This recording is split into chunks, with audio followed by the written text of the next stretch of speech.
السلام عليكم ورحمة الله وبركاته. نحمده ونصلي على رسوله الكريم.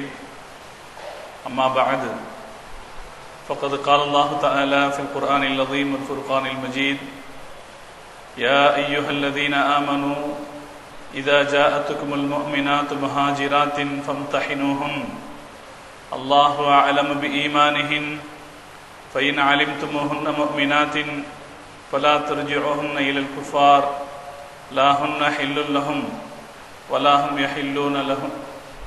صدق الله العلي العظيم. கண்ணியத்திற்கு மரியாதைக்கு உரிய அல்லாஹ்வின் நல்லடியார்களே, பெரியோர்களே, அருமை சகோதரர்களே, புனிதம் நிறைந்த ரமலான் மாதத்தினுடைய 11வது தராவீகை நிறைவேற்றி இங்கே அமர்ந்திருக்கிற நம் அனைவரின் மீதும் அல்லாஹ் ஜல்ல ஜலாலுவின் பேரருள் என்றென்றும் நிறைவாக பொழியட்டுமாக.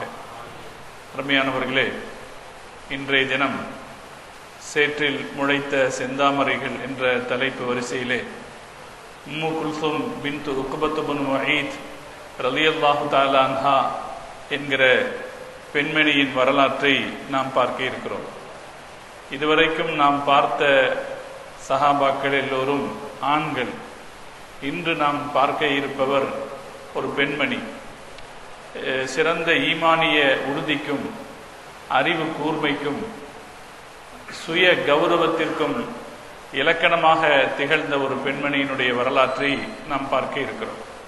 அத்தோடு அந்த பெண்மணி இஸ்லாத்தினுடைய மிக கேவலமான ஒரு எதிரியினுடைய மகளாக இருந்தார் என்பது இன்றைக்கு நாம் பார்க்கிற தலைப்போடு நெருக்கமாக இருக்கிற ஒரு விஷயம்.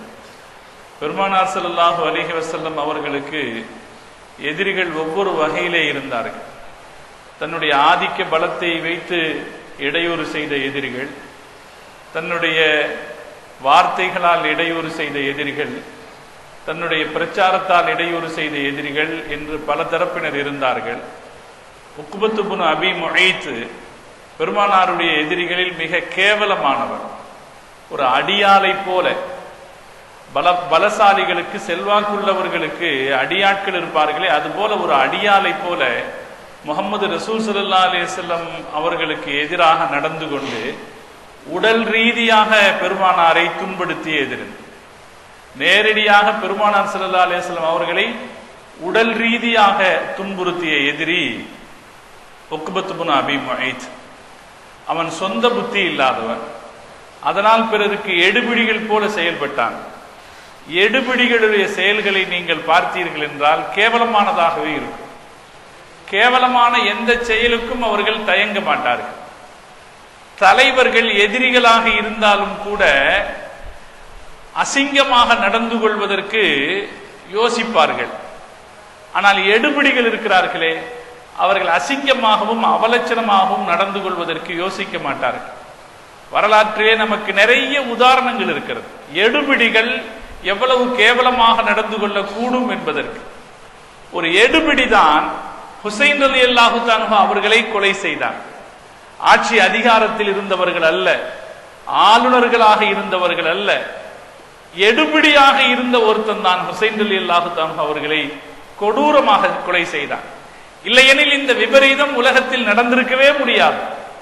முஹம்மது ரசூலுல்லாஹி ஸல்லல்லாஹு அலைஹி வஸல்லம் அவர்களுடைய அருமை பேரக்குழந்தை இவ்வளவு ஒரு கொடூரமான படுகொலைக்கு ஆளாகி இருக்கவே முடியாது. இது ஒரு எடுபிடியின் வேலை.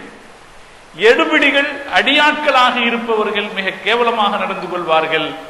உக்பத் பின் அபி முஐத்தும் அப்படி மிக கேவலமாக நடந்து கொண்ட ஒரு எதிரி.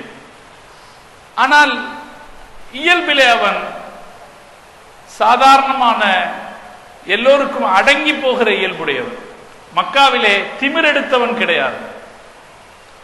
ஹஸரத் உமர் இப்னு கத்தாப் ரலியல்லாஹு தஆலா அவர்களைப் போல ஒரு தனி பெருமை கொண்ட ஒரு தனியான ஒரு திறன் கொண்ட நபர் கிடையாது.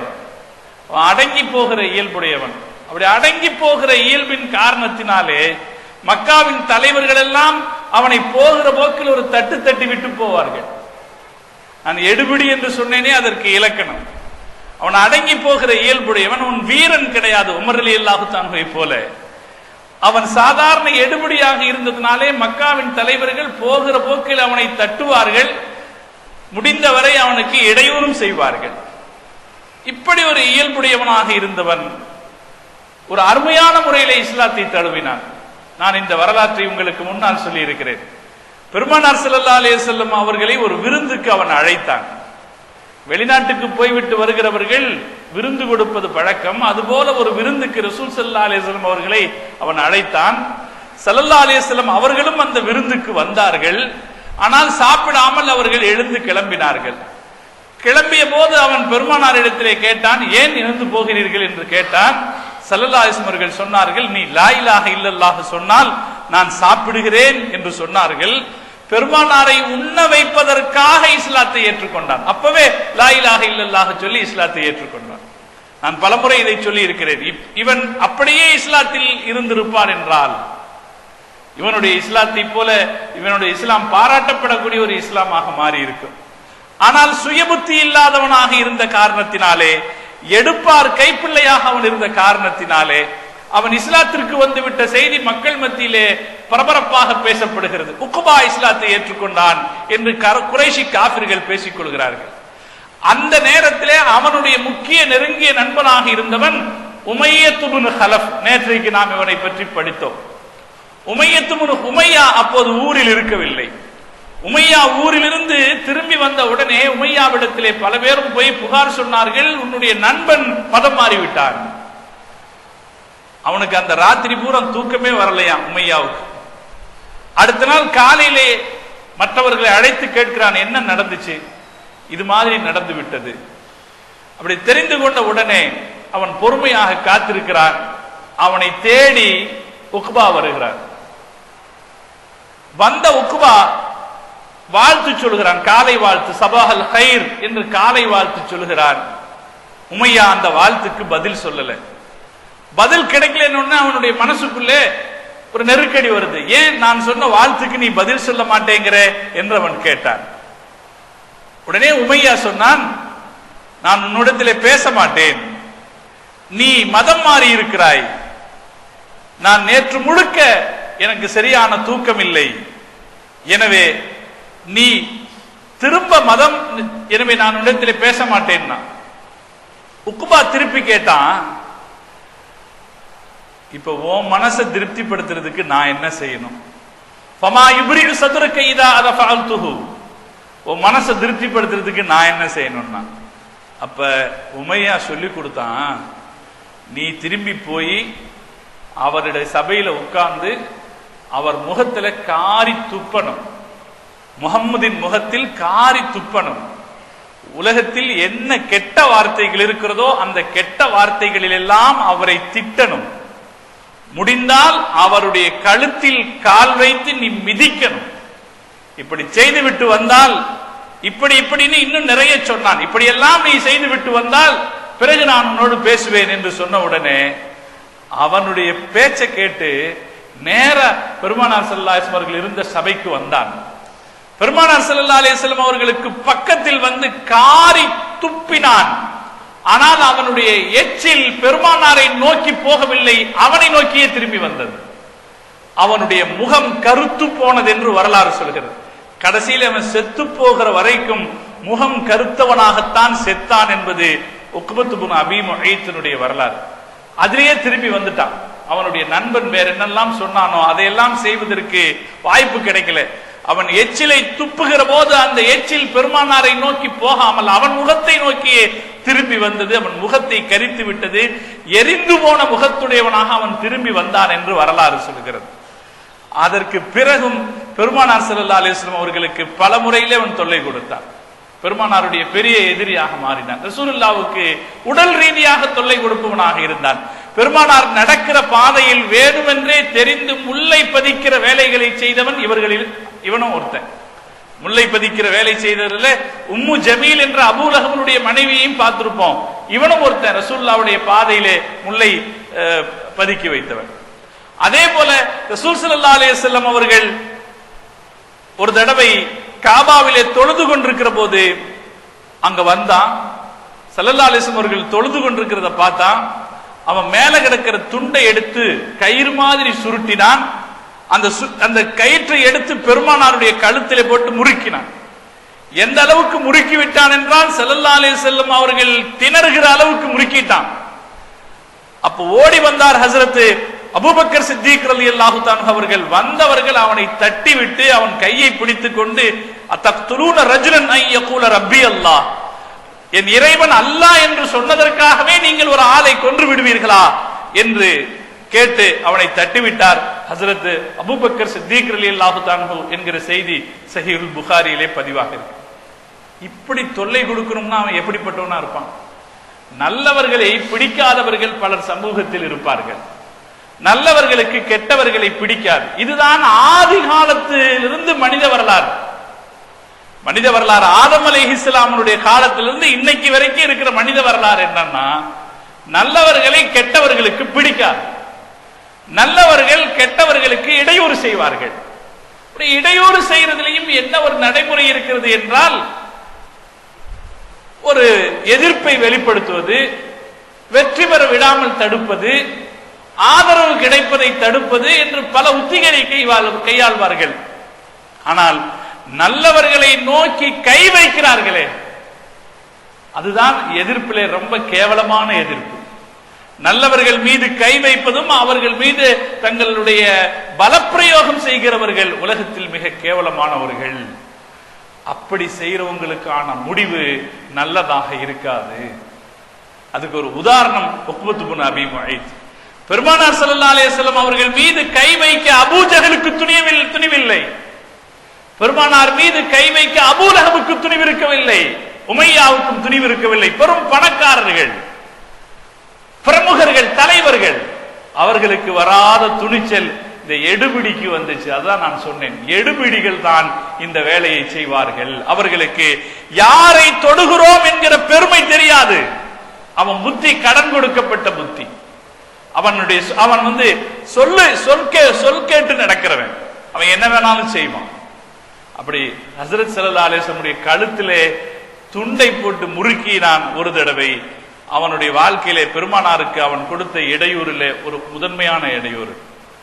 இன்னொரு தடவை நீங்கள் எல்லோரும் தெரிந்த விஷயம், உங்கள் எல்லோருக்கும் தெரிந்த விஷயம், ஸல்லல்லாஹு அலைஹி வஸல்லம் அவர்கள் காபாவிலே தொழுது கொண்டிருக்கிற போது அபூ ஜஹல் கேட்டான், இங்கே கிடக்கிற இந்த ஒட்டகத்தின் குடலை எடுத்து அவருடைய முதுகிலே போடுவது யார் என்று கேட்டான். வேறு யாரும் முன்வரவில்லை. உக்பத் இப்னு அபீ முஐத் தான் முன் வந்தான். உக்பா முன் வந்து நான் வர்றேன்னு சொல்லி அவன் வந்து பெருமானார் ஸல்லல்லாஹு அலைஹி வஸல்லம் அவர்கள் தொழுது கொண்டிருக்கிற போது, சஜிதாவில் இருக்கிற போது அவர்களுடைய கழுத்திலே இந்த நாற்றம் எடுக்கிற ஒட்டகத்தின் குடலை கொண்டு வந்து போட்டான். கணம் தாழ முடியாமல் ஸல்லல்லாஹு அலைஹி வஸல்லம் அவர்கள் அழுந்தி கிடந்தார்கள்.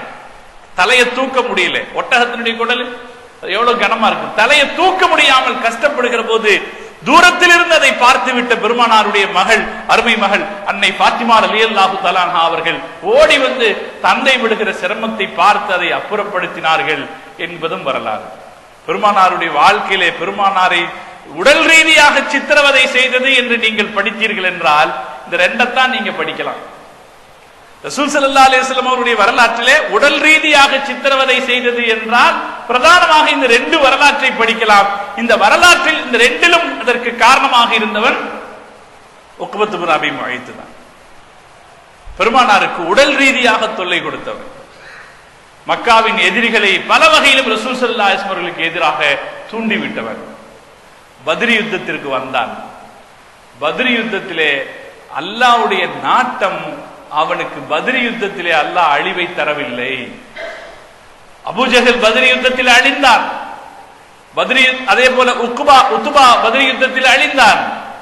உமையத் இப்னு ஹலஃப் பத்ர் யுத்தத்தில் அழிந்தான். ஆனால் பத்ர் யுத்தத்தில் உக்பத் இப்னு அபீ முஐத்துக்கு அழிவு ஏற்படவில்லை. அவன் தப்பிச்சுக்கிட்டான். காரணம் அவன் யுத்தத்துக்கே முன்னாடி வரல என்கிறது தெரிகிறது. இதற்கு காரணம் யுத்தத்திற்கு கிளம்புவதற்கு முன்னாலேயே முஹம்மது நபி ஸல்லல்லாஹு அலைஹி வஸல்லம் அவர்களிடமிருந்து இவனுக்கு எதிரான மரண தண்டனையை பற்றிய உத்தரவு வந்திருக்கிறது என்று அவன் தெரிந்து கொண்டான்.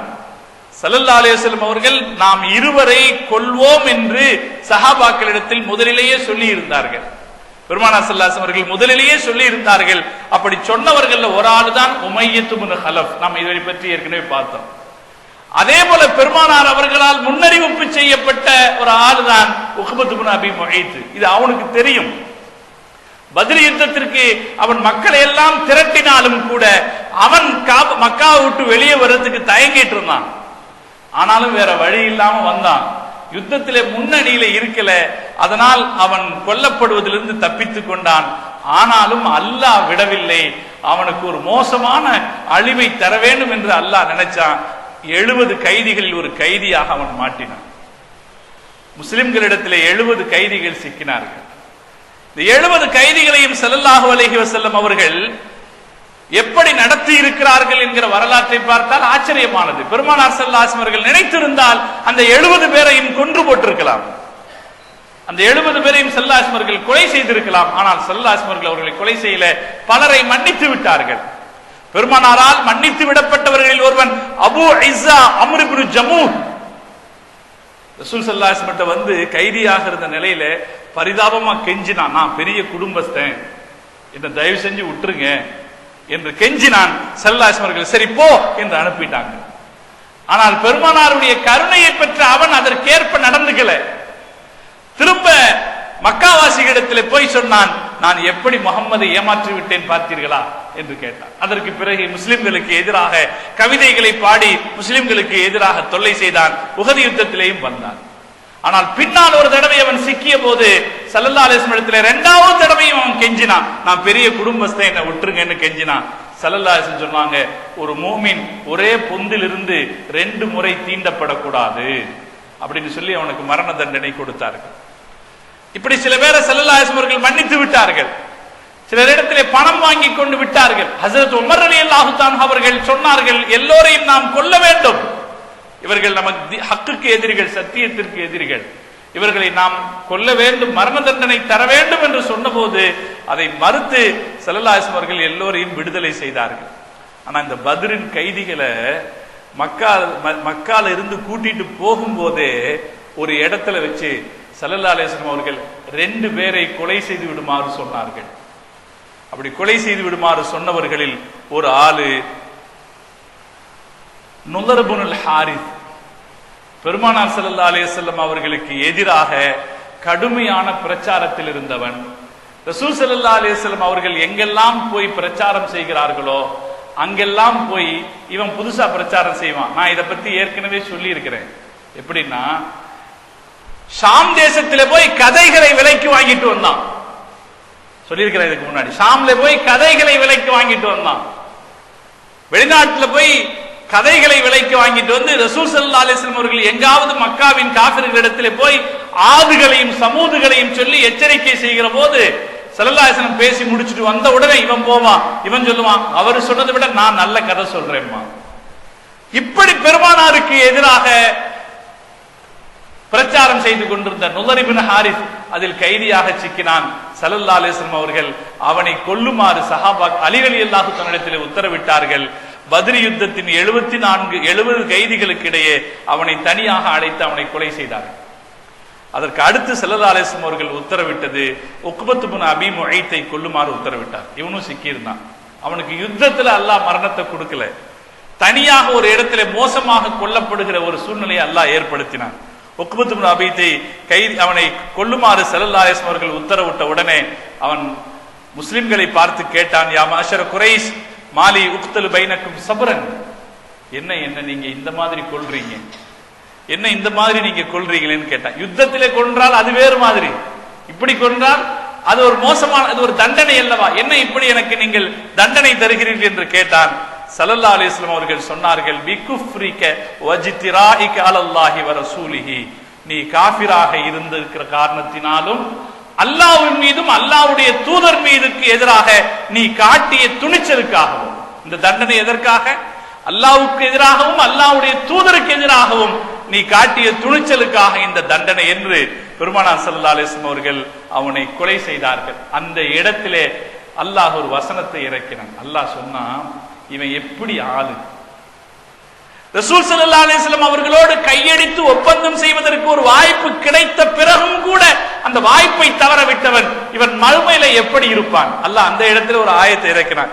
வயௌம யஹுல்லுல் லாலிமா லா யதைஹி, அக்கிரமக்காரன் கையை பிசைந்து கொண்டிருப்பான். யகூல், அவன் சொல்லுவான், யா லைத்தனி இத்தகத்து மஅர் ரசூலி சபீலா, இந்த தூதரோடு நான் ஒரு உடன்படிக்கை வைத்திருந்தால் நல்லா இருந்திருக்குமே, செஞ்சேன், அந்த உடன்படிக்கையை நான் பராமரிச்சிருந்தேன்னா நல்லா இருந்திருக்குமே என்று இவர்கள் மறுமையில் பேசுவார்கள் என்கிற செய்தியை அல்லாஹ் ஒரு ஆயத்தாக குர்ஆனிலே இறக்கினான். அப்படி அவன் பத்ர் யுத்தத்திலே கொல்லப்பட்டான். அவனுடைய பெயர் உக்பத் இப்னு அபி முஐத். ஸல்லல்லாஹு அலைஹி வஸல்லம் அவர்களுடைய கழுத்திலே துண்டை போட்டு இறுக்கியவன், பெருமானாருடைய கழுத்தின் மீது ஒட்டக குடலை கொண்டு வந்து போட்டவன் என்று வருகிற போது இவனுடைய பெயர் நம்முடைய ஞாபகத்தில் இருக்க வேண்டும். இவனுடைய மகள் தான் உம்மு குல்சூம் ரலியல்லாஹு தஆலா அன்ஹா.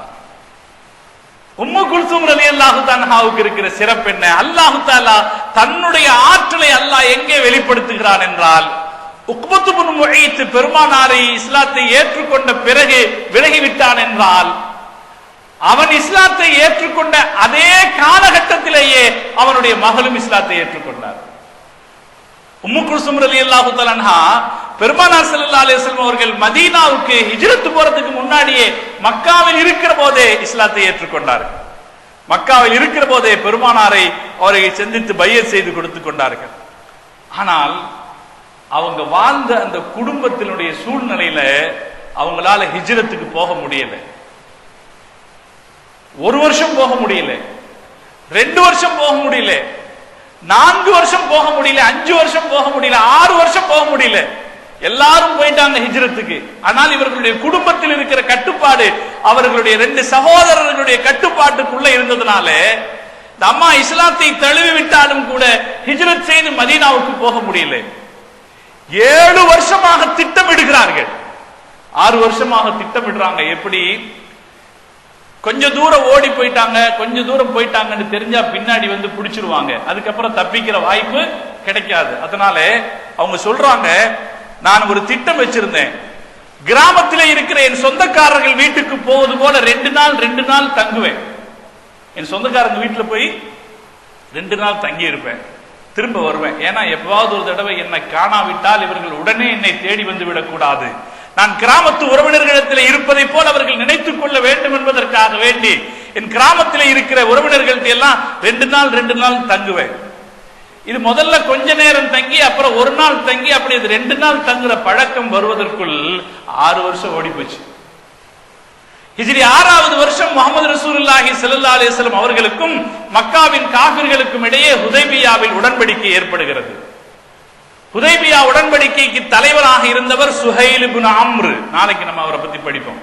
சுஹைல் இப்னு அம்ர் காஃபிர்களுடைய தலைவராக இருந்தவர். அவர்தான் பெருமானாரிடத்தில் வந்து பேசுகிறார், ஒப்பந்தம் பேசுகிறார். ஒப்பந்தத்திற்கான வாசகங்களையும் அவரே சொல்லுகிறார். இந்த வாசகங்கள் இப்படி ஒரு செய்தி வருகிறது, மக்காவிலே இருந்து யாராவது வந்துவிட்டால் நீங்கள் அவர்களை திருப்பி அனுப்பிவிட வேண்டும் என்ற ஒரு வாசகம் வருகிறது.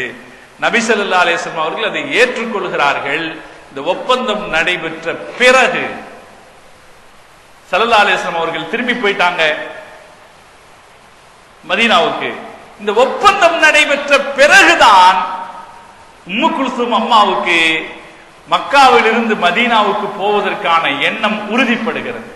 2 நாள் 3 நாள் பார்த்திருந்து இதற்கு பிறகு அவர்கள் முடிவு செய்கிறார்கள், இந்த தடவை நாம போயிட வேண்டியதுதான். அப்போ அவர்களுக்கு தெரியும், யார் மக்காவிலிருந்து மதீனாவுக்கு போனாலும் அவர்கள் திருப்பி அனுப்பப்படுவார்கள் என்று தெரியும். ஆனால் அவங்களுடைய முயற்சி வெற்றி அடைகிற நேரம் இப்பதான் வந்திருக்கு. அதனாலே ஒரு முறை திட்டமிட்டவர்கள் தனியாக தனியொரு பெண்ணாக மக்காவை விட்டவர்கள் கிளம்பி விடுகிறார். அவர் சொல்கிறார், அந்த அம்மா சொல்றாங்க, குன்து அஹ்ருஜு இலா பாதியத்தில் லனா ஃபீஹா அஹ்லி, என் சொந்தக்காரர்கள் இருக்கிற ஒரு கிராமத்துக்கு போய் நான் கொஞ்ச நாள் அப்படி இருந்து பழகினேன். ஒரு நாள் முடிவு செய்து நான் மக்காவை விட்டு கிளம்பினேன். தனியா போகும்போது ஒரு ஆள் என்ன பார்த்தார். பார்த்தவர் எங்க போறீங்கன்னு கேட்டார். நான் அவர்கிட்ட சொல்லல, நீங்க யாருன்னு கேட்டேன். அப்ப அவர் சொன்னாரு, நான் பனு ஹுஸா குடும்பத்தை சார்ந்தவர்னு சொன்னார். சொன்ன உடனே எனக்கு ஒரு சந்தோஷம் ஏற்பட்டது. காரணம் என்னன்னா, முஹம்மது ஸல்லல்லாஹு அலைஹி வஸல்லம் அவர்களும் மக்காவின் காஃபிர்களும் ஹுதைபியா உடன்படிக்கையில கையெழுத்து போட்டாங்களே, அந்த கையெழுத்து போட்ட உடனே அவர்கள் பொதுவாக ஒரு அறிவிப்பும் செய்தார்கள் பொதுவான அரபிகளுக்கு. இந்த உடன்படிக்கையில் வேறு யாரும் சேர்வதாக இருந்தால் சேர்ந்து கொள்ளலாம் அப்படின்னு ரெண்டு தரப்பு தானே கையெழுத்து போட்டுச்சு. பொதுவாக ஒரு அறிவிப்பும் செய்தார்கள். அந்த அறிவிப்பை ஏற்றுக்கொண்டு பனு ஹுஸாஅக்கள் முஹம்மது ரசூலுல்லாஹி ஸல்லல்லாஹு அலைஹி வஸல்லம் அவர்கள் மூலமாக இந்த ஒப்பந்தத்தில் கையெழுத்திட்டார்கள். பனு பிக்ர்கள் குறைஷிகள் மூலமாக இந்த ஒப்பந்தத்தில் கையெழுத்திட்டார்கள். இந்த ஒப்பந்தம் ஆரம்பத்தில் ரெண்டு குடும்பத்திற்கு 2 பேருக்கு இடையில தான் நடந்துச்சு. அதுக்கப்புறம் 4 பேருக்கு இடையிலான ஒரு ஒப்பந்தமாக மாறியது. இப்ப இந்த ஒப்பந்தத்திலே பெருமானாரோடு சேர்ந்து கையெழுத்திட்டவங்க பனு ஹுஸாஅக்கள். இந்த பனு ஹுஸா குடும்பத்தை சார்ந்தவர் அப்படின்னு அந்த மனிதர் சொன்ன உடனே உம்மு குல்சும் அம்மா சொல்றாங்க, எனக்கு ரொம்ப சந்தோஷமா போச்சு. ஏன்னா இவங்க ரசூலுல்லாஹ்விடத்துல நல்லெண்ணம் உள்ளவர்கள், சந்தோஷமாயிடுச்சு. அந்த மனிதர் சொன்னார், உங்களை நான் கொண்டு போய் மதீனாவில் விடுகிறேன். அவர் என்னை மிக பத்திரமாகவும் மிக எச்சரிக்கையாகவும், நான் ஒரு பெண் என்று தெரிந்து மிக எச்சரிக்கையாகவும் என்னை கொண்டு வந்து மதீனாவில் சேர்த்தார். மதீனாவிலே நான் போகிற போது உம்மு சலமா ரலியல்லாஹு தஆலா அன்ஹா அவர்கள் வீட்டுக்கு தான் நான் முதல்ல போனேன். ரசூலுல்லாஹ்வுடைய மனைவி உம்மு சலமா அம்மா வீட்டுக்கு தான் போனேன். என் கண்களை நான் மூடி இருந்தேன். நிகாப் என்கிற கண்களை நான் மூடி இருந்தேன். அதனால என்ன அவங்க தெரிஞ்சுக்கல. நான் யார் என்ற செய்தியை சொன்ன பிறகு அவர் என்னை தெரிந்து கொண்டார்கள். தெரிந்து கொண்ட பிறகு என்ன கேட்டாங்க, அல்லாஹ்வுடைய ரசூலின் பக்கம் ஹிஜ்ரத் வந்திருக்கீங்களான்னு கேட்டாங்க. ஹிஜ்ரத் என்ன கட்டி பிடிச்சுக்கிட்டாங்க. ஹாஜர்தி இலல்லாஹி வ இல ரசூலி ஸல்லல்லாஹு அலைஹி வஸல்லம், அல்லாஹ்வின் பக்கம் அல்லாஹ்வுடைய தூதர் பக்கம் ஹிஜ்ரத் வந்திருக்கீங்களா என்று கேட்டாங்க. நான் ஆமாம்னு சொன்னேன். ஆமாம்னு சொல்லிட்டு உம்மு சலமா அம்மா கிட்ட ஒரு பயத்தையும் நான் வெளியிட்டேன். பெருமானார் ஸல்லல்லாஹு அலைஹி வஸல்லம் அவர்கள் வந்த ஆண்களை எல்லாம் திருப்பி அனுப்பிவிட்டார்கள், என்னையும் அவர்கள் திருப்பி அனுப்பி விடுவார்களோ என்று பயப்படுகிறேன். நீங்கள் தான் பார்த்து ஏதாவது செய்ய வேண்டும் என்று உம்மு சலமா அம்மா இடத்திலே அவர்கள் பேசிக் கொண்டிருக்கிற போது ஸல்லல்லாஹு அலைஹி வஸல்லம் அவர்கள் அந்த இடத்திற்கு வந்தார். அவங்க வீட்டுக்கு வந்தாங்க. வந்த இடத்திலே விஷயம் சொல்லப்பட்ட போது பெருமானார் ஸல்லல்லாஹு அலைஹி வஸல்லம் அவர்கள் மகிழ்ச்சி அடைந்து அவருக்கு வாழ்த்துரை சொல்லி வரவேற்பு சொன்னார்கள். வாங்க, நல்லது என்று அவருக்கு வாழ்த்து சொன்னார்கள்.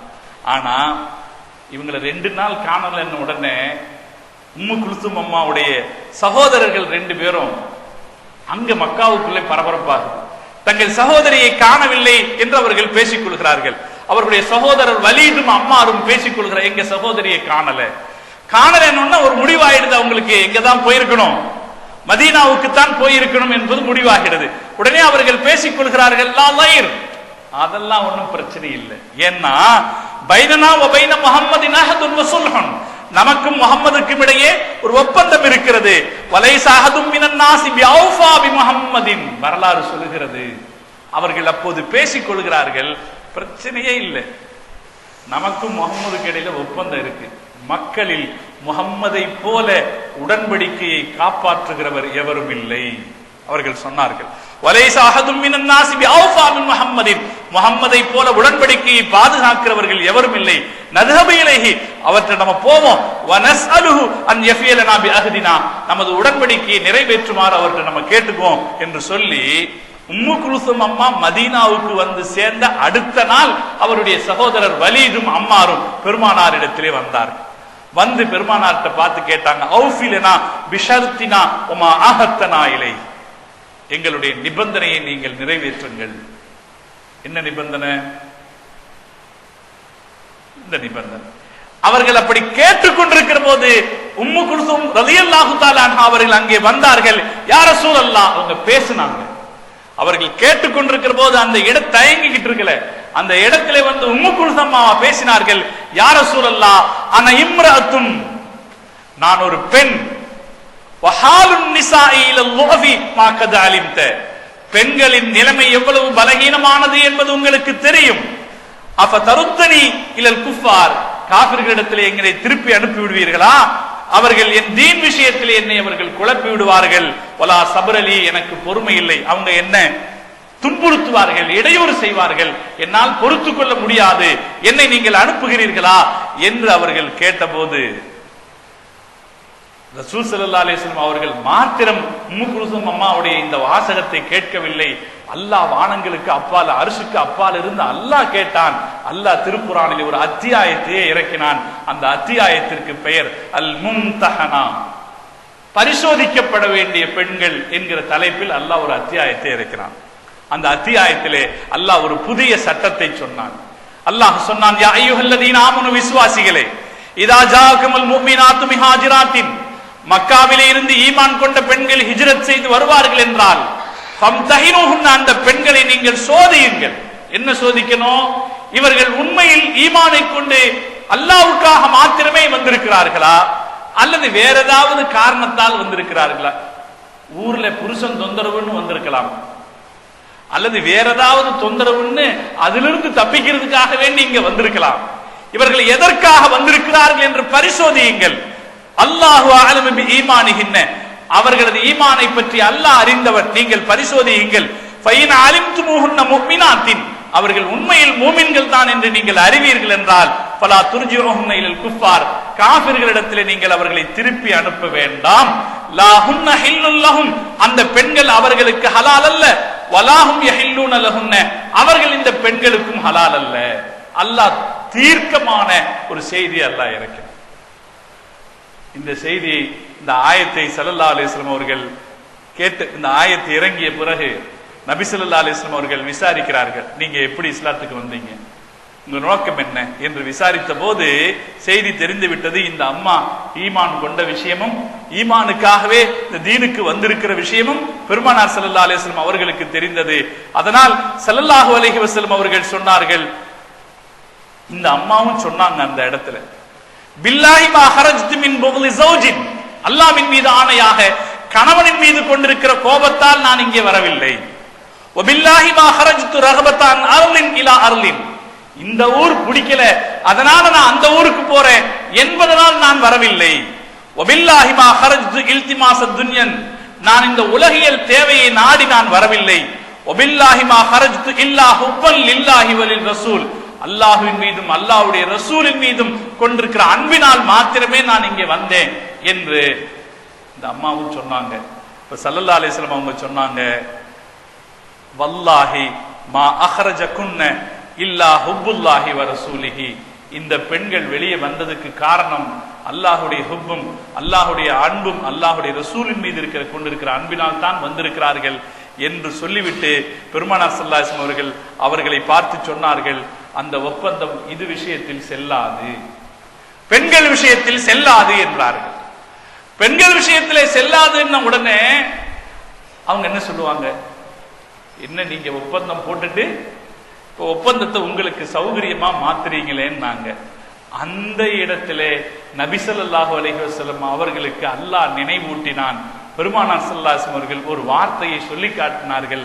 நான் ஆரம்பத்திலே சொன்னேன், ஹுதைபியாவின் போது ஒப்பந்த வாசகம் இருக்கிறதே, அந்த வாசகத்தை சொன்னது சுஹைல் இப்னு அம்ரு, மக்காவின் காஃபிர் தான், மக்காவின் காஃபிர்களுடைய தலைவர் தான் என்ன எழுத வேண்டும் என்கிற வாசகத்தை சொன்னார். அவர் சொல்லித்தான் அந்த வாசகம் எழுதப்பட்டிருக்கிறது. அந்த வாசகத்தில் என்ன இருக்கிறது என்றால், மாமின்னா ரஜுலுன் ஹரஜ இலைக்க, எங்களிடமிருந்து எந்த ஆண் உங்களை நோக்கி வந்தாலும் நீங்கள் திருப்பி அனுப்பிவிட வேண்டும் இருக்கு. இந்த ஆளுங்கிற ஆளுன்னு சொல்றோம் இல்லையா, ஆளுன்னு சொல்ற இடத்துல அவர்கள் பயன்படுத்தி இருந்த வார்த்தை ரஜில், ஆண் நஃபர் அப்படின்னு சொன்னா ஆளு. ஆனா அவங்க என்ன வார்த்தையை பயன்படுத்தி இருக்கிறாங்க, ரஜில், ஆண் என்கிற வார்த்தையை பயன்படுத்தி இருக்கிறாங்க. ஸல்லல்லாஹு அலைஹி வஸல்லம் அவர்கள் சொல்லி காட்டினார்கள், இந்த வார்த்தையில் என்னதான் போட்டிருக்கு, இந்த வார்த்தையை சொன்னது யாரு, முஸ்லிம்களுடைய தரப்பிலிருந்து இந்த வாசகம் எழுதப்படல. இந்த வாசகத்தை சொன்னது சுஹைல் இப்னு அம்ரு சொல்லித்தான் இந்த வாசகம் எழுதப்பட்டிருக்கிறது. எனவே இந்த வாசகம் பெண்களுக்கு பொருந்தாது என்று பெருமானார் ஸல்லல்லாஹு அலைஹி வஸல்லம் அவர்கள் சொல்லி நாம் ஒப்பந்தத்தை மீறவில்லை என்பதை புரிய வைத்தார்கள். அந்த இருவரும் திரும்பிவிட்டார்கள். ஹஜ்ரத் உம்மு குல்சூம் ரலியல்லாஹு தஆலா அன்ஹா அவர்கள் மதீனாவிலே பலரை திருமணம் செய்து கொண்டார்கள். முதல்ல ஸைத் இப்னு ஹாரிஸா ரலியல்லாஹு தஆலா என்கிற தன்னுடைய வளர்ப்பு மகனுக்கு கல்யாணம் பண்ணி வச்சாங்க. இந்த அம்மா குறைஷி குடும்பத்து பெண்மணி. இந்த அம்மா குறைஷி குடும்பத்து பெண்மணி. உக்பத்து இப்னு அபீ முஐத் எவ்வளவுதான் கெட்டவனாக இருந்தாலும் அவன் குறைஷி குடும்பத்தை சார்ந்தவன். இந்த அம்மா உயர்ந்த குடும்பத்து பெண்மணி. ஸல்லல்லாஹு அலைஹி வஸல்லம் அவர்கள் தன்னுடைய அடிமையாக இருந்து பின்னால் உரிமை விடப்பட்ட வளர்ப்பு மகனான ஸைத் இப்னு ஹாரிஸாவுக்கு கல்யாணம் பண்ணி வச்சாங்க. வைக்கிறேன்னு பேசினாங்க. இந்த அம்மா ஆரம்பத்தில் கேட்டாங்க, யா ரசூலல்லாஹ், ஜவ்வஜ்த பின்த அம்மிக லிமௌலாக், உங்களுடைய உறவினருடைய மகளை உங்களுடைய அடிமைக்கு கல்யாணம் பண்ணி வைக்கிறீங்களா அப்படின்னு கேட்டாங்க. ஸல்லல்லாஹு அலைஹி வஸல்லம் சொன்னாங்க, அது சரியா இருக்கும், நல்லா இருக்கும், அது பொருத்தமா இருக்கும்னாங்க. அதுக்கு மேல ஒரு பேச்சு பேசல அவங்க. ஹஸரத் ஸைத் இப்னு ஹாரிஸா ரலியல்லாஹு தஆலா அவர்களை திருமணம் செய்து கொண்டார்கள். ஸைத் இப்னு ஹாரிஸா ரலியல்லாஹு தஆலா அன்ஹு மூத்தா யுத்தத்திலே ஷஹீதானார்கள். மூத்தா யுத்தத்திலே ஸைத் இப்னு ஹாரிஸா ரலியல்லாஹு தஆலா அன்ஹு ஷஹீதான பிறகு அவர்களை ஜுபைர் இப்னுல் அவாம் ரலியல்லாஹு தஆலா அன்ஹு அவர்கள் திருமணம் செய்து கொண்டார்கள். எல்லாம் பெரிய சஹாபாக்கள். ஜுபைர் இப்னுல் அவாம் ரலியல்லாஹு தஆலா அன்ஹு கல்யாணம் பண்ணிக்கிட்டாங்க. ஜுபைர் ரலியல்லாஹு தஆலா அன்ஹு எப்படிப்பட்டவர்னா, கை நீட்டிடுறாரு சீக்கிரமா. அவர் சீக்கிரமா கை நீட்டிடுவார், பெண்களை மனைவியை அடிச்சிடுவார். அதனால இந்த அம்மாவுக்கு ஜுபைர் ரலியல்லாஹு தஆலா அன்ஹுவோட இருக்கிற வாழ்க்கை ஒத்து வரல. இவங்க தன்மானம் மிக்கவர், அதனால ஒத்து வரல. என்ன தலாக் விட்டுருங்கன்னு சொல்லிட்டாங்க வெளிப்படையா.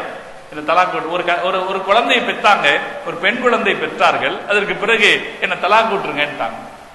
அவர் மாட்டேன்னு இருந்தார். கடைசியில போராடி அவற்றிருந்து தலாக் வாங்கிட்டாங்க. தலாக் வாங்கிய பிறகு அப்துர் ரஹ்மான் இப்னு அவுஃப் ரலியல்லாஹு தஆலா அன்ஹுங்கிற சஹாபியை திருமணம் செய்தார். எல்லாம் யார், எவ்வளவு பெரிய ஆள் பாருங்க. முதல்ல ஸைத் இப்னு ஹாரிஸா ரலியல்லாஹு தஆலா, இரண்டாவது ஜுபைர் இப்னுல் அவாம் ரலியல்லாஹு தஆலா, மூன்றாவது அப்துர் ரஹ்மான் இப்னு அவுஃப் ரலியல்லாஹு தஆலா அன்ஹுவை திருமணம் செய்தார்கள். இந்த ரெண்டு பேருமே அஷரத்துல் முபஷராக்கல்ல பட்டவங்க. பெருமானார் ஸல்லல்லாஹு அலைஹி வஸல்லம் அவர்கள் சொர்க்கம் நிச்சயம் என்று வாக்களித்த 10 பேர்கள்ல பட்டவங்க. யாரு? ஜுபைர் இப்னுல் அவாம் ரலியல்லாஹு தஆலா அன்ஹுவும் அப்துர் ரஹ்மான் இப்னு அவுஃப் ரலியல்லாஹு தஆலா. அப்துர் ரஹ்மான் இப்னு அவுஃப் ரலியல்லாஹு தஆலா அன்ஹுவோடு சிறந்த ஒரு வாழ்க்கை அவர்கள் வாழ்ந்தார். அவருக்கு 3 குழந்தைகளை பெற்றெடுத்து கொடுத்தார்கள். அப்துர் ரஹ்மான் இப்னு அவுஃப் ரலியல்லாஹு தஆலா அன்ஹு மௌத்தான பிறகு அப்துர் ரஹ்மான் இப்னு அவுஃப் ரலியல்லாஹு தஆலா அன்ஹு மௌத்தான பிறகு அம்ர் இப்னுல் ஆஸ் ரலியல்லாஹு தஆலா அன்ஹுவை திருமணம் செய்து கொண்டார்கள். அம்ர் இப்னுல் ஆஸும் அஷரத்துல் முபஷராக்கல்ல ஒருத்தர் தான். சொர்க்கம் நிச்சயிக்கப்பட்ட சஹாபாக்கள் 10 சஹாபாக்கள்ல அம்ர் இப்னுல் ஆஸும் ஒருத்தர். அம்ர் இப்னுல் ஆஸ் ரலியல்லாஹு தஆலா அன்ஹுவை கல்யாணம் பண்ணிய கொஞ்ச நாள்ல அவர்கள் உடல் நிலம் இல்லாமல் அவர்கள் வஃபாத் ஆனார்கள். உம்மு குல்சூம் ரலியல்லாஹு தஆலா அவர்கள் வஃபாத் ஆகிட்டாங்க. 4 கல்யாணம் பண்ணாங்க. நல்ல குழந்தைகளை பெற்றெடுத்தார்கள். அவருடைய குழந்தைகள் சமூகத்திற்கு மிகச்சிறந்த குழந்தைகளாக பிற்காலத்திலே பேரும் புகழும் பெற்ற அறிஞர்களாக சமூகத்திற்கு உபகாரிகளாக மாறினார்கள். அதனால் உம்மு குல்சூம் அம்மாவுக்கு ஒரு பட்ட பெயர் இருக்கிறது, உம்முன் நுஜபா, தலைவர்களின் தாய் என்ற ஒரு பட்ட பெயர். சிறந்த நபர்களை கல்யாணம் பண்ணியிருந்தாங்க, நல்ல குழந்தைகளை பெற்றார்கள். அந்த குழந்தைகள் சிறந்த குழந்தைகளாக சமூகத்திற்கு பயன்படக்கூடிய சிறந்த குழந்தைகளாகவும் இருந்தார். அதனால இந்த அம்மாவுக்கு உம்முன் நுஜபா, சிறந்த தலைவர்களின் தாய் என்கிற ஒரு பட்டப்பெயரும் இருக்கிறது.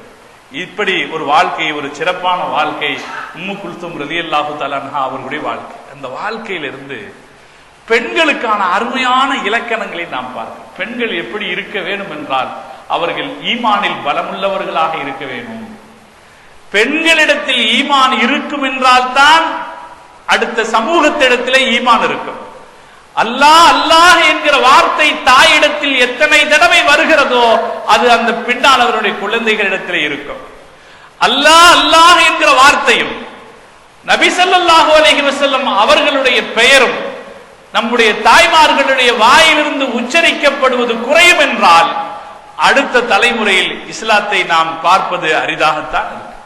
நம்முடைய முந்தைய தலைமுறையின் தாய்மார்களிடத்திலே நம்ம பார்த்திருப்போம், அல்லாஹ் அல்லாஹ்ங்கிற வார்த்தை எப்படி சொல்லியிருப்பாங்க, நம்மளும் பார்த்திருக்கோம். நம்ம பாட்டி வலிமாமார், நம்ம வலிமாமார் வாயிலிருந்து எப்படி வந்திருக்கும் அல்லாஹ் அல்லாஹ். நீங்க யோசிச்சு பாருங்க, அல்லாஹ் அல்லாஹ்ங்கிற வார்த்தை எப்படி வந்திருக்கும், யா முஹம்மது யா ரசூலுல்லாஹ்ங்கிற வார்த்தை எப்படி வந்திருக்கும் யோசிச்சு பாருங்க. இன்னைக்கு நம்முடைய காலகட்டத்தில் இருக்கிற தாய்மார்களிடத்தில் இந்த வாழ்க்கையை நாம பார்க்கிறது முடியறதில்லை. நம்முடைய இஸ்லாமிய சமூகத்தின் ஈமானிய உணர்வில் ஏற்பட்டிருக்கிற பங்கத்திற்கு இது காரணம். நாம உள்ளத்திலே அடிப்படையில தெளிவான ஈமான் இல்லாமல் வெறும் சர்ச்சைக்குரிய ஈமானாக நம்முடைய ஈமான் இருப்பதற்கும், விவாதங்களுக்குரிய ஈமானாக நம்முடைய ஈமான் இருப்பதற்கும், சமூகத்திலே காணப்பட வேண்டிய சீர்திருத்தங்கள் இல்லாமல் இருப்பதற்கும், இன்றைக்கு இருக்கிற இளம் தலைமுறை இடத்திலே சீர்கேடுகள் மலிந்து காணப்படுவதற்கும், எப்படியெல்லாம் சீர்கேடுன்றது சொல்லவே முடியாது, அப்படியெல்லாம் சீர்கேடு. இந்த சீர்கேட்டுக்குமான பின்னணி அடிப்படை என்ன என்று பார்த்தால் தாய்மார்களிடத்தில் இருக்கிற இந்த ஈமானிய பக்தி குறைவு.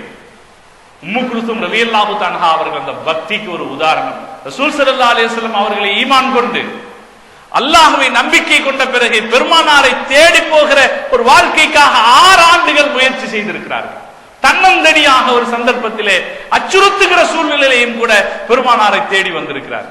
அதற்கு பிறகு ரசூல் ஸல்லல்லாஹு அலைஹி வஸல்லம் அவர்களிடத்தில் இருந்த அவங்க பெரிய அந்தஸ்து கொடுத்தாங்க. உம்மு குல்சும் அம்மாவுக்கு ரசூல் ஸல்லல்லாஹு அலைஹி வஸல்லம் அவர்கள் பெரிய அந்தஸ்து கொடுத்தாங்க. பெரிய அறிவாளியாக இருந்ததனாலே அவங்களை எங்கேயும் ஸல்லல்லாஹு அலைஹி வஸல்லம் அவர்கள் முதன்மைப்படுத்துவார்கள். யுத்தகலங்களுக்கு போகிற போது உம்மு குல்சும் அம்மாவை பெருமானார் அழைத்து போவாங்க. இவர் சிறந்த உதவியாளராக இருப்பார் என்கிற காரணத்திற்காக யுத்தங்களுக்கு போகிற போது பெருமானார் அழைச்சிட்டு போற பெண்மணிகள்ல உம்மு குல்சும் அம்மா ஒருத்தங்க. காரணம், சிறந்த உதவியாளர். பெண்கள் பொதுவாக எப்படி இருப்பார்கள் என்றால் பேதைகளாகத்தான் இருப்பார்கள். அப்படி இருக்கக்கூடாது. பெண்கள் எப்படி இருப்பாங்க? பேதைகள்.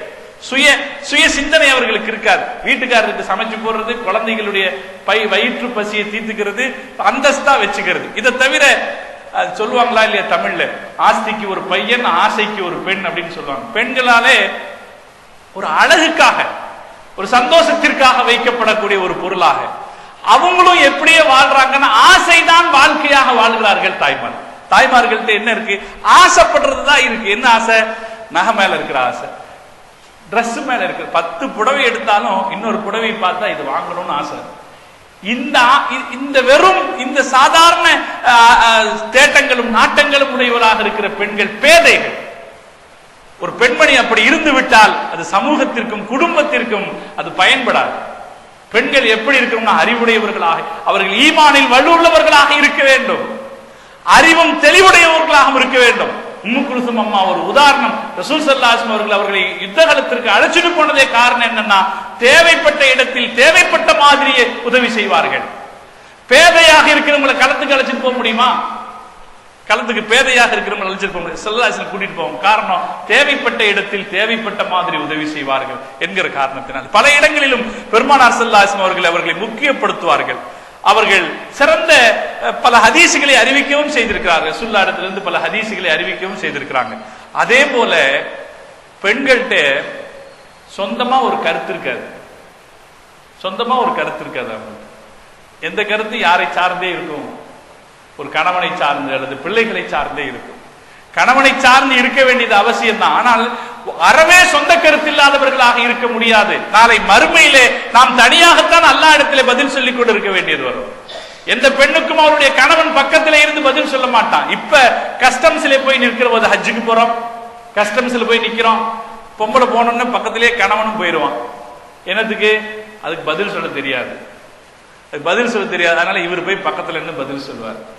இந்த கஸ்டம்ஸ்ல போய் கணவன் பக்கத்துல நின்று பதில் சொல்லுவார். ஆனால் நாளைக்கு இருக்கிற கஸ்டம்ஸ்ல அவர் பக்கத்துல நின்று பதில் சொல்ல முடியாது. நாம் தான் பதில் சொல்லி ஆக வேண்டும் என்கிற விழிப்புணர்வு தாய்மார்களிடத்தில் இருக்க வேண்டும். அதை நாம் தர வேண்டும். நம்ம கடமைங்கிறது. இப்படி பேதைகளாகவே நாம் வச்சுட்டு இருக்க கூடாது. நம்முடைய பெண்கள் அறிவுடையவர்களாக, விழிப்புடையவர்களாக, சுய எண்ணம் உடையவர்களாக, சுய விருப்பம் உடையவர்களாக இருக்கணும். ஜுபைர் ரலியல்லாஹு தஆலா பிடிக்கவில்லை, ஆனால் இவரை பிடிக்கவில்லை என்று சொல்ல அவங்க தயங்கவில்லை. ஜுபைர் ரலியல்லாஹு தஆலா பெரிய சஹாபி, அஷரத்துல் முபஷ்ஷராக்கள்ல ஒருத்தர், இந்த தீனுக்கு ஆரம்ப கட்டத்தில் வந்த சஹாபாக்கள்ல ஒருத்தர். அவரை பிடிக்கலன்னா சொல்லிட்டாங்க, உங்களோட வாழ முடியல. தன்னுடைய விருப்பத்தை வெளிப்படுத்தினார். அந்த விருப்பத்தை வெளிப்படுத்தி அதை பெற்றுக்கொள்ளவும் செய்தார்கள். அதே மாதிரி தங்களுடைய உணர்வை வெளிப்படுத்தினார். விருப்பம், உணர்வு இவற்றையெல்லாம் வெளிப்படுத்துகிற இயல்பை உம்மு குல்சும் ரலியல்லாஹு தஆலா அவர்கள் சமூகத்திற்கு கற்றுத்தருகிறார். அதனால ஒரு பாக்கியமான பெண்மணியாக உம்மு குல்சும் ரலியல்லாஹு தஆலா இருந்தார்கள் என்பதை நாம் பார்க்கிறோம். அவங்களுடைய இஸ்லாம் ஆச்சரியமானது. இந்த தீனின் மிக கேவலமான எதிரியின் வீட்டிலே இருந்து அல்லாஹ் மிக அருமையான ஒரு பெண்மணியை இஸ்லாத்திற்கு கொண்டு வந்தார். அவர் எதிரியாக இருக்கிற நேரத்திலேயே, அவருடைய தந்தை எதிரியாக இருக்கிற நேரத்திலேயே அல்லாஹ் ஒரு பெண்மணியை கொண்டு வந்தான். ரசூல் ஸல்லல்லாஹு அலைஹி வஸல்லம் அவர்கள் ஆண்கள் இந்த ஹுதைபியா உடன்படிக்கைக்கு பிறகு மக்காவிலிருந்து வந்த ஆண்களை எல்லாம் ஸல்லல்லாஹு அலைஹி வஸல்லம் திருப்பி அனுப்பிச்சாங்க. ஒருத்தர் 2 பேருக்கு ஸல்லல்லாஹு அலைஹி வஸல்லம் திருப்பி அனுப்பிச்சாங்க. இல்ல, போயிருங்க, நீங்க ஒப்பந்தம் இருக்குது, அந்த ஒப்பந்தத்தை பேணணும்னு திருப்பி அனுப்பிய ஸல்லல்லாஹு அலைஹி வஸல்லம் அவர்கள் உம்மு குல்சும் அம்மாவை திருப்பி அனுப்பல. அவங்க வாதாடினார்கள் பெருமானாரிடத்திலே. தன்னுடைய கருத்தை எடுத்து சொன்னார்கள். யா ரசூலல்லாஹ், என் நிலைமை இப்படி, என்று தன் கருத்தை எடுத்து சொன்னார்கள். அப்படி எடுத்து சொன்ன போது அந்த வார்த்தைகளை 7 வானங்களுக்கு அப்பால் இருந்து அல்லாஹ் கேட்டு குர்ஆனில் ஒரு அத்தியாயத்தை இறக்கினான் என்பது உம்முல் சம்மாவுக்கு இருக்கிற சிறப்புகளில் ஒன்று. அல்லாஹ் ஜல்ல ஜலாலுஹு இந்த பெருமக்களின் வாழ்க்கை வரலாற்று செவியேற்பதன் வழியாக நம்முடைய ஈமானிய வாழ்வை அல்லாஹ் வெளிச்சமானதாக ஆக்கியருள்வானாக என்று பிரார்த்தனை செய்து நிறைவேற்கிறேன். வாஹிரு தஅவானா அனில் ஹம்துலில்லாஹி ரப்பில் ஆலமீன். அஸ்ஸலாமு அலைக்கும் வரஹ்மத்துல்லாஹி வபரகாத்துஹு.